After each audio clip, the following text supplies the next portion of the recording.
Bime Marco. Senior copywriter at a mid-sized marketing agency. Let's call it Velocity Ads because that sounds exactly like the kind of name a guy in a suit who says synergy a lot would come up with. The job is fine. Pay is decent. Work is challenging enough to not rot my brain.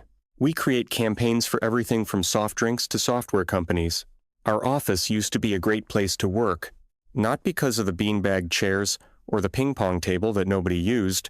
It was because of the vibe. A kind of high-energy controlled chaos. People were sharp, funny, and everyone pulled their weight.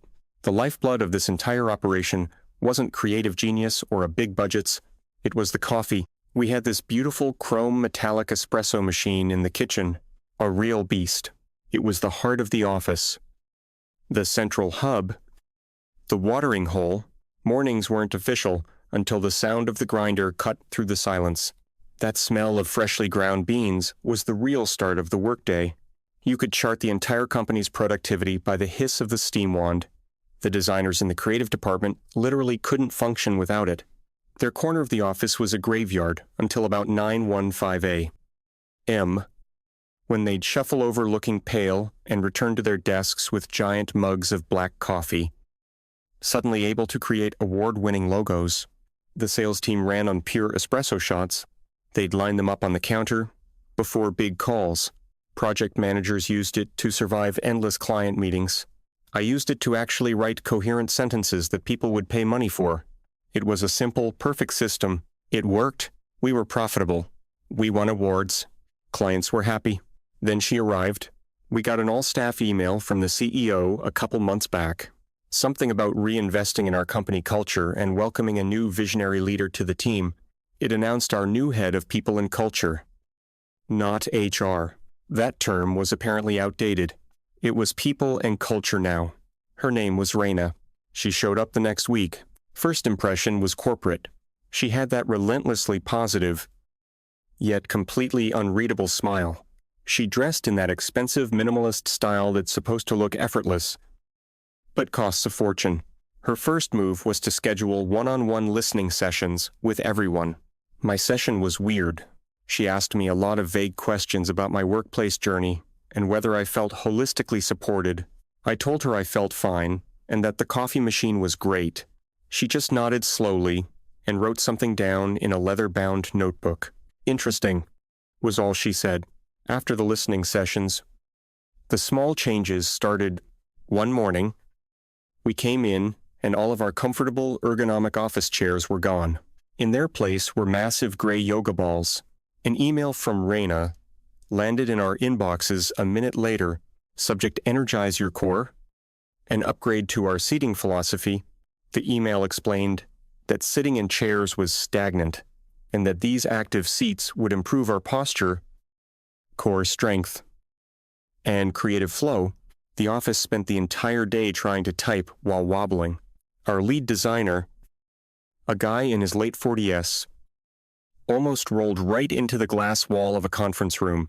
Productivity for that day was zero. We were all too busy trying not to fall over. A week later, Raina introduced mandatory mindfulness moments every day at 2:00 p.m. A soft chime would play over the office speakers. This was our signal to stop everything we were doing, close our eyes, and meditate for 15 minutes. Raina would walk around the office to make sure everyone was complying. Picture this. You're on a hard deadline for a multi-million-dollar client. The pressure is on, and suddenly, you have to stop and pretend to be a Zen master while Raina watches you. It was maddening. People started timing their bathroom breaks for 1:55 p.m. We all complained to each other in private. But nobody wanted to be the one to speak up. The CEO seemed to love her. He was an older guy, easily impressed by the latest corporate trends. He probably saw her buzzwords as a sign that our company was on the cutting edge. We figured we just had to ride it out. The yoga balls and forced meditation were annoying, but we could live with it. We had no idea what was coming. One afternoon, we all got a calendar invite for a mandatory all-hands meeting the next morning. Title A, New Dawn for Workplace Wellness. There was a nervous energy in the air, What was she going to take away next? Desks. The next morning, we all filed into the main conference room. Raina stood at the front next to a large screen beaming that same plastic smile. The CEO was noticeably absent. He was probably off on a business trip. Having given her his full blessing to do whatever this was, she started the meeting by talking about her vision for a more equitable and harmonious workplace. She said she had identified a key source of workplace toxicity and aggressive energy that was holding us back. We were all looking around confused. Was she going to fire someone? Then she clicked the button, and an image appeared on the screen behind her. It was a stock photo of a cup of coffee. A massive red X was superimposed over it. A confused silence fell over the room. Raina began her speech. She explained that coffee, as a substance, was the engine of toxic productivity culture. She said it encouraged employees to push past their natural limits, leading to burnout. Okay. Weird. But maybe there's a sliver of logic in there somewhere. But then she went further. She said coffee was, and I quote, the embodiment of aggressive masculine energy. A few people coughed to stifle a laugh. She shot them a glare. She went on, claiming that the ritual of coffee drinking was a patriarchal construct designed to reward brute force work over intuitive and collaborative creation. My jaw was on the floor. I looked around the room. Everyone had the same expression of complete disbelief. The designers looked like they'd just seen a ghost. She wasn't done. A new slide popped up. The way forward. Mindful hydration. She announced that, effective immediately, all coffee and coffee-making equipment would be removed from the office. Any coffee brought in from outside would be respectfully confiscated. In its place, she was introducing a wellness hydration station. This station would feature a curated selection of herbal teas and filtered water infused with cucumber, and lemon. She highlighted the benefits of chamomile for calmness and peppermint for focus. She ended her presentation with a flourish. I invite you all to embrace this positive change as we detoxify our workspace and our bodies. Let's build a culture of genuine, sustainable energy, not one propped up by an artificial masculine stimulant. The meeting ended. Nobody clapped. We all just sort of shuffled out of the room in a state of shock. The first stop for everyone was the kitchen. And there it was. Our beautiful, glorious espresso machine was gone. The bags of premium beans were gone. The grinders, the milk frothers, all of it vanished. In its place was a collection of glass pitchers with sad-looking vegetables floating in them, and a sad little carousel of tea bags.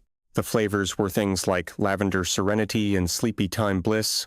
It was 9:30 a.m. on a Wednesday.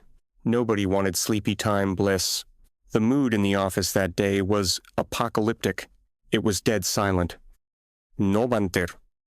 No music. Just the quiet tapping of keyboards. People were walking around like zombies, clutching mugs of hot water that smelled faintly of grass. The creative department just stared blankly at their screens. I tried to write copy for a new ad campaign. The words wouldn't come. My brain felt like it was wading through mud. Around 1100 a.m. I saw our lead programmer walking out the front door. He just said, "I'm going to the dentist," without making eye contact with anyone. He came back 20 minutes later with a large unmarked cup and a renewed sense of purpose. He was the first rebel. The next day was even worse. The collective headache in the office was a physical presence. We had a big brainstorming session scheduled for a new client, a major one. Ironically, it was for a new brand of energy drink. The client's name was Apex Fuel.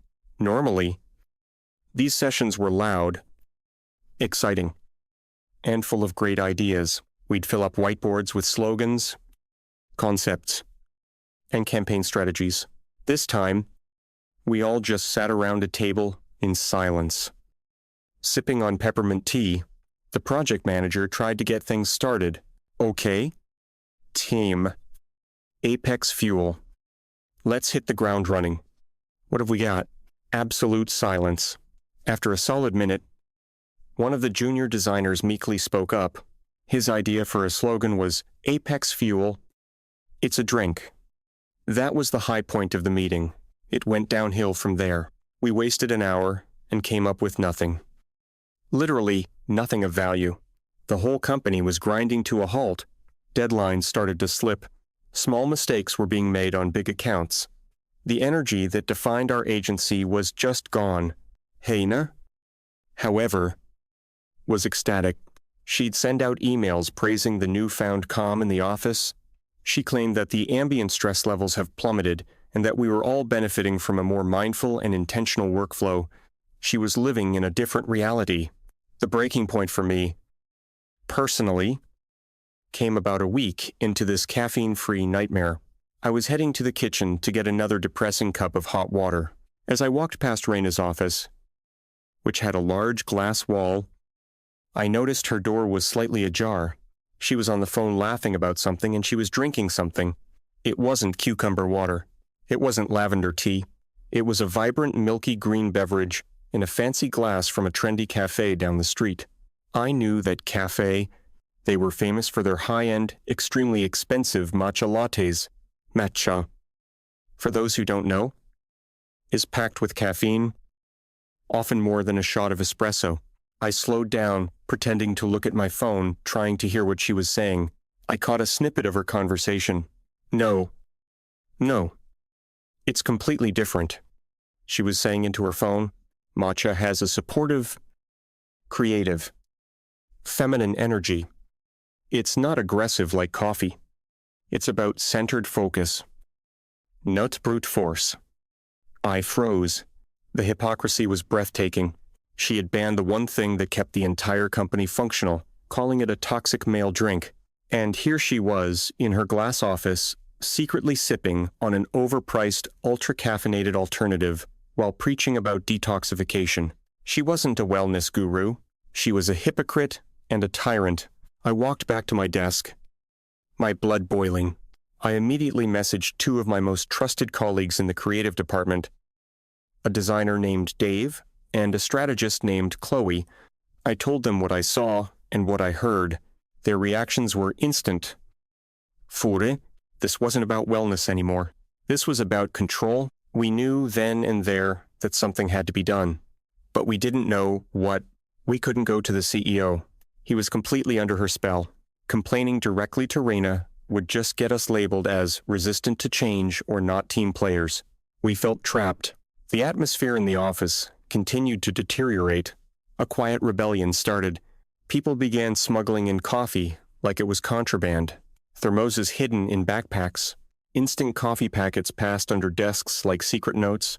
People would make elaborate excuses to leave the office for 20 minutes, returning with the telltale smell of coffee on their breath, which they'd try to cover up with mints.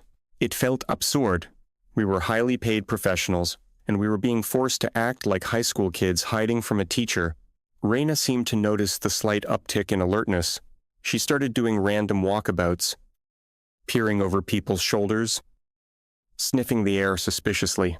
She sent out a memo reminding everyone of the beverage policy and hinted at consequences for those who didn't respect the community's wellness journey. The paranoia was insane. Meanwhile, the deadline for the Apex Fuel presentation was creeping closer. This was a huge potential client. Landing them would be a massive win for the agency. Losing them would be a disaster, and the work we were producing was terrible. Our concepts were bland. The copy was uninspired. The designs were generic. We were all running on fumes, and it showed. We held review meetings where we would just stare at the subpar work on the screen, and nobody would have any suggestions for how to fix it.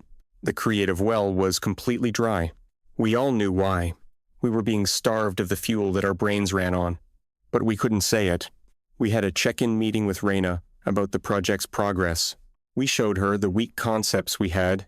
She didn't seem to notice the lack of quality. Instead, she praised our calm and considered approach and said she was thrilled to see a creative process not fueled by frantic caffeine-induced panic. She genuinely believed her own nonsense. She thought the lack of energy was a sign of a healthier process, not a sign of a dying company. The presentation was scheduled for the end of the week. It was a video call with the Apex Fuel executive team, and crucially, our own CEO would be on the call. This was it. Our one shot. The night before the presentation, a few of us stayed late trying desperately to polish a turd. We were exhausted, demoralized, and running on nothing but sugar from the vending machine and pure spite. We knew the presentation was going to be a train wreck. Part of me, a dark part, was almost looking forward to it. This was Raina's grand experiment, and we were all about to watch it blow up on the launch pad. The whole company's fate, and her job, was riding on this one call. And we were walking into it with nothing but a handful of bad ideas and a crippling caffeine withdrawal headache. The morning of the presentation arrived. I woke up with a sense of impending doom, the kind you get before a final exam you haven't studied for. The office was even quieter than usual, which I didn't think was possible. It felt like a morgue. People were at their desks, but nobody was really working, just staring, waiting for the axe to fall.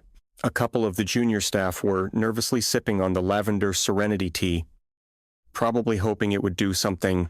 It didn't. They just looked tired and smelled faintly of potpourri.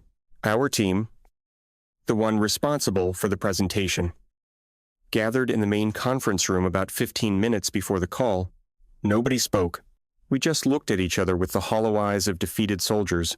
Our project lead put the presentation up on the big screen and did one last pointless click-through. The title slide read, Apex Fuel. Fueling your Apex. It was the best we could come up with. The visuals were stock photos of people smiling vaguely while jogging. The copy points were a collection of meaningless corporate buzzwords. Synergize your potential. Actualize your peak. It looked like a project made by an AI that had been fed a diet of LinkedIn posts and sedative pills. Just before the call was scheduled to start, the door opened and the CEO walked in. He looked fresh, tanned from his business trip, and optimistic. He had no idea what he was about to witness. He gave us a big confident smile. All right, team, let's knock this out of the park. I hear great things about this campaign. I wondered who he'd been hearing those great things from. It must have been Raina.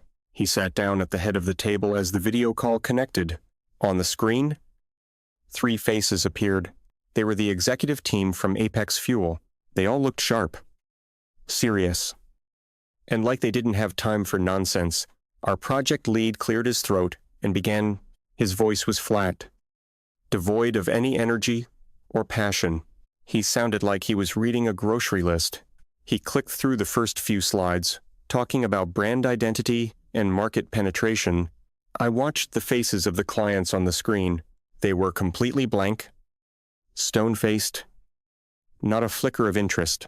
I glanced at our CEO. His confident smile was gone. It had been replaced by a tight, strained line. He was starting to realize something was very wrong. We got to the core concepts. The big reveal. Concept 1's slogan was Apex Fuel, the taste of achievement. The visual was a stock photo of a person in a business suit standing on a mountain. One of the clients, a woman with sharp eyes, unmuted her microphone. She asked what the taste of achievement was supposed to mean. Exactly. Our project lead stammered. He said something about the metaphorical flavor of success. She just nodded slowly and muted herself again. It was not a friendly nod. We moved to Concept 2, slogan, Apex Fuel, your daily pinnacle. The visual was a stock photo of a different person smiling at a laptop. The CEO was now sinking lower in his chair. His face was pale. He was watching his agency, his reputation, go down in flames in real time. We had one more concept, the grand finale. The slogan for this one was so bad, it was almost a work of art. Slogan, Apex Fuel. It's in the can. The visual was just a high-resolution photo of the energy drink. That's it. That was our multi-million-dollar idea. A picture of the product, Before our project lead could even start explaining the minimalist genius of this approach, the main client, the president of Apex Fuel, held up a hand. "Stop," he said. His voice was calm, but sharp like broken glass. "Just stop right there." Our presenter froze, mouth half open. The client continued. "We came to Velocity Ads because of your reputation for dynamic, high energy, cutting-edge, creative. That's what you're known for." He paused for a beat. "This," he said, gesturing to the screen with his pen, "is none of those things. This is profoundly disappointing. It's lazy. It's uninspired. And frankly, it's an insult to our brand and a waste of our time." The silence in our conference room was so complete, I could hear my own heartbeat. "We will not be moving forward with your agency," the client said decisively. "Thank you for your time." And with a final curt nod, all three of them disconnected. The screen went back to our shared desktop background. The call was over. We had lost. Nobody moved. Nobody breathed. We all just stared at the blank screen. We had just witnessed a public execution, our own, after what felt like an eternity. The CEO slowly pushed his chair back. He didn't yell. He didn't scream. That would have been less scary. He just stood up, his face a mask of cold, controlled fury. He looked around the table, his eyes lingering on each of us for a second. Then, without a single word, he turned and walked out of the conference room. The door clicked shut behind him, and it was like the oxygen left the room. We all knew what was coming next. Heads were going to roll. We sat there for a few more minutes in shock, until the project lead finally whispered, "Okay." Meeting adjourned. We all slunk back to our desks, trying to look invisible.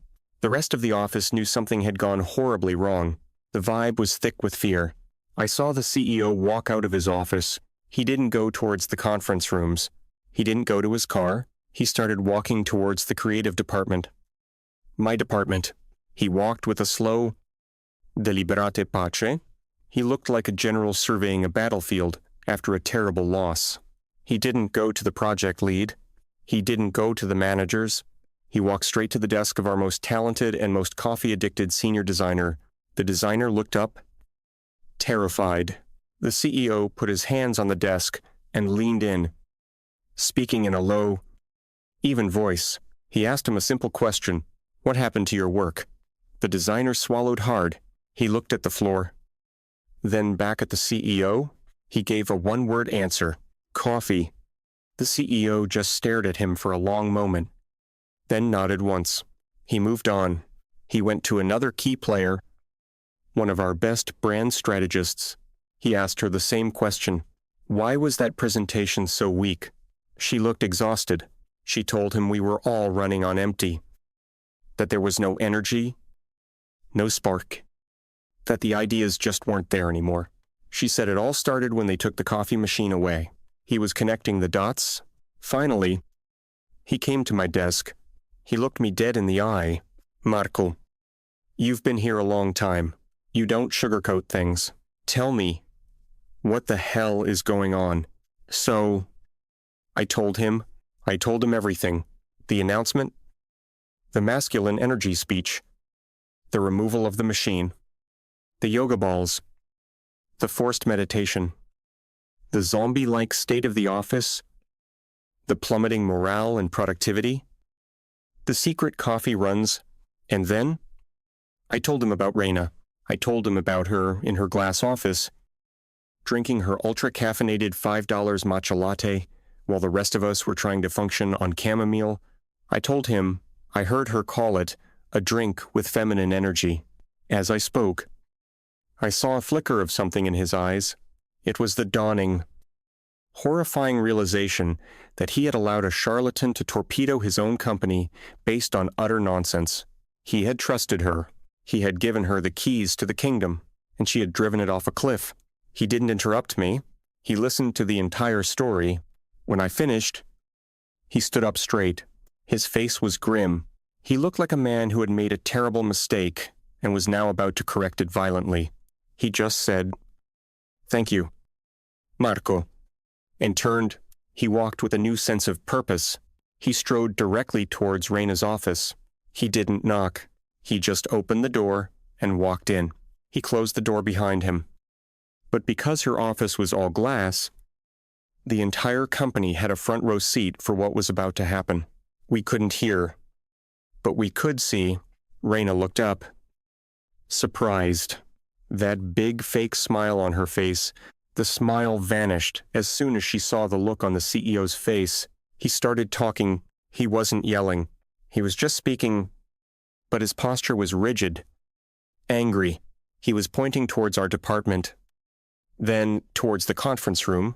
Reina's expression shifted from confusion to defensiveness. She started talking back, probably trying to spin the situation, blame the team, use her corporate buzzwords. The CEO held up a hand, cutting her off mid-sentence. He said something short and sharp. Her face went slack with shock. Then he pointed towards the door. It was over. A minute later, an email landed in every single person's inbox. From CEO, subject urgent and mandatory. All hands meeting. Location main conference room. Time now. Nobody hesitated. We all got up and filed back into the scene of the crime. This time, the CEO was standing at the front. Reina was there, too. Standing off to the side, she looked pale and shaken. The CEO waited until everyone was in the room. Then he began, "This morning," he said, his voice ringing with authority, "our company suffered a massive, embarrassing, and entirely preventable failure. We lost the Apex fuel account. Let that sink in. I have spent the last hour trying to understand the root cause of this failure. I've discovered it was not due to a lack of talent in this room. It was due to a catastrophic failure in leadership and policy." He turned his head slightly and looked directly at Reina. A few weeks ago, a new policy was implemented under the guise of wellness. This policy, which was based on a bizarre and unsubstantiated theory about masculine energy, banned a tool that many of you rely on to do your jobs effectively. He paused. This policy directly resulted in a 70% drop in creative output, multiple missed deadlines, and ultimately, the loss of a $3 million piece of business. The room was dead silent. He had done the math. This was not a wellness initiative. It was an ideological experiment. And this company was the lab rat, an experiment that cost us dearly. He looked back at all of us. That experiment is now over. Then he turned back to Reina, his voice dropping to an icy calm. "Reina, your employment with Velocity Ads is terminated, effective immediately. Your personal beliefs are not compatible with the financial reality of this business. Security will escort you from the building." As if en quay, 2 security guards who had been waiting outside the door stepped into the room. Reina's face was a mixture of disbelief and humiliation. She opened her mouth to say something, but no words came out. She just grabbed her purse, and the guards walked her out. We all just watched her go. It was a surreal moment of pure, unadulterated karma. After she was gone, the CEO addressed us one last time. "I apologize," he said. And he sounded like he meant it. "I allowed this to happen. I failed to listen to my team, and instead listened to buzzwords. It will not happen again. Now, everyone, go back to your desks. Tomorrow will be a better day." And that was it. The next morning, we all came into the office. I'm not sure what to expect. The first thing that hit us was the smell.